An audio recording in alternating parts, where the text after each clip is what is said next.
guys, gagawa nga pala tayo ng banana preserve gamit ang banana saba. Mabuti nga po pala, ang nabili naming banana saba ay naputol-putol na. Ngayon guys, ilalagay na po natin itong banana saba sa steamer at lalagyan po natin ng tubig.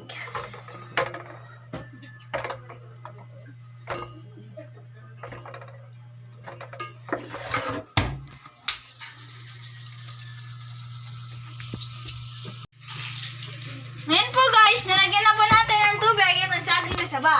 Papakuluan na po natin siya sa loob ng 15 minutes.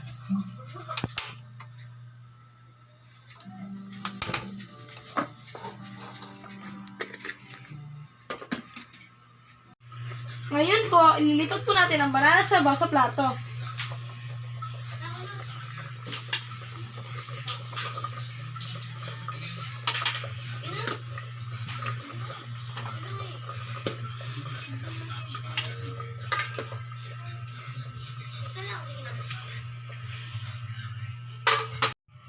Ngayon guys, tanggalin na po natin yung balat at kasi yung fiber.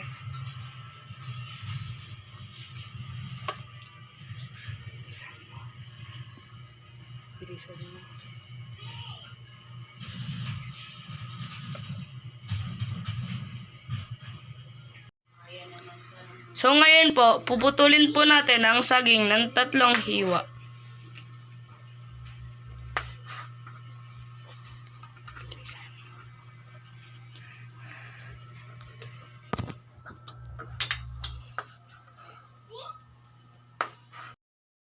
Ng syrup sa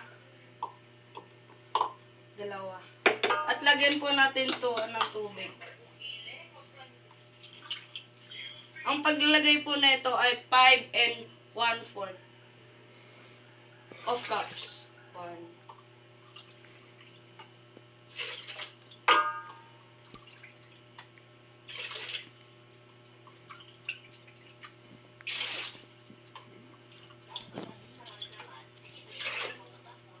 Liga po, pumunta po kayo dito.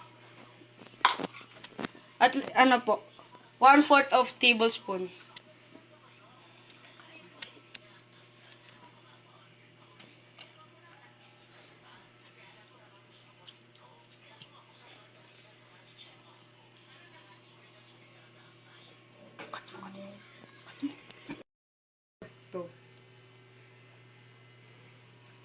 At ngayon po, u-open na po natin yung apoy. Ay, di, yung ano. Lalagay po natin yung banana saba. Isa-isa lang po.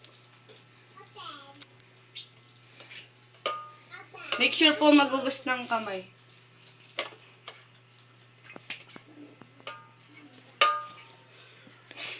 Ano yun, man? Cut. Ngayon po, lalagay ko po ang saging saba dito po sa platito para po matuyo.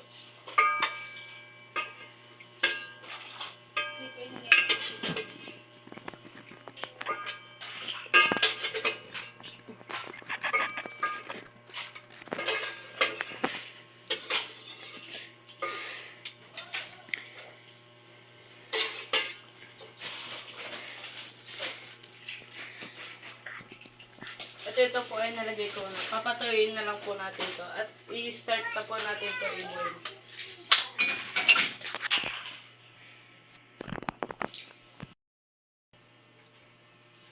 Iboboil ko na po to.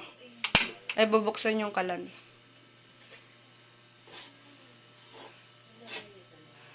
Tatakpan ko na po. Hinoon ko ka. Yan po, nilalagay na po namin ng saging yung jar.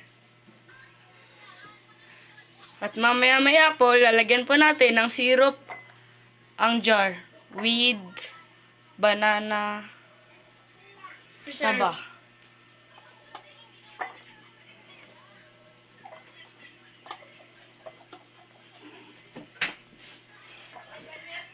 Yan po, patapos na po siya.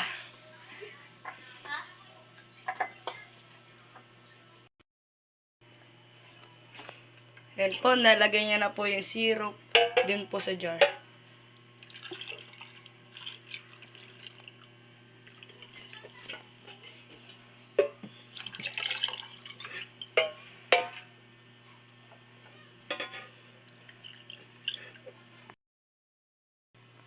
Yan po.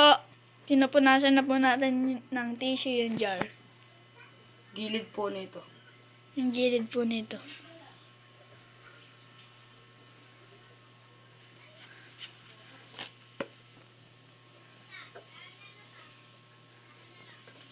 Sasara na po natin to ang jar. Be careful po.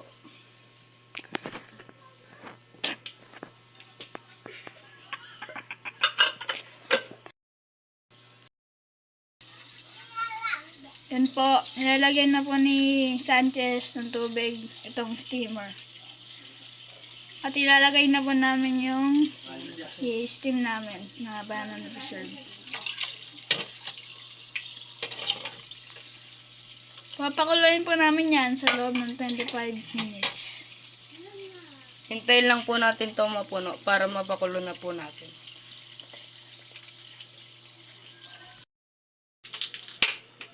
Yan po, binubuksan na po namin yung apoy.